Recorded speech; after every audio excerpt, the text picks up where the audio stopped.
Welcome to Silverstone Circuit, home of the British Grand Prix.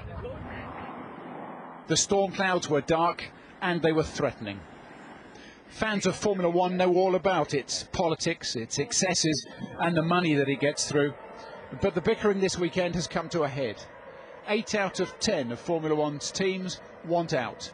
And the governing body, the FIA, is now taking them to court because their withdrawal, they claim, is a serious violation of law.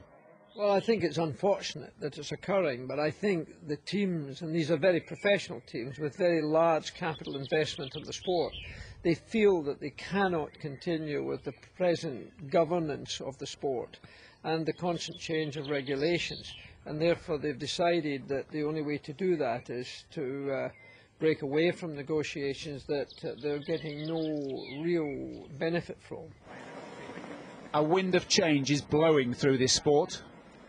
Its followers were just getting used to the other fundamental shift that has happened, that the Grand Prix is leaving Silverstone for the first time in over 20 years. Silverstone is the British Grand Prix, so it's been the most special Grand Prix definitely in my life over the many years, especially last year. But I'm sure Donington will do a great job. These are the plans for Grand Prix 2010. The venue, Donington. The man behind it, Simon Gillette.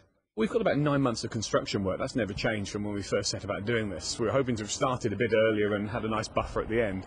As it's turned out, with the economic climate doing what it's done, we're going to start a little bit later and we'll consume our buffer in the construction period. But yes, we're ready to go.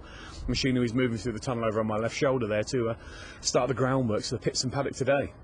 So when the checkered flag falls on Sunday afternoon at Silverstone, this then becomes the home of the British Grand Prix.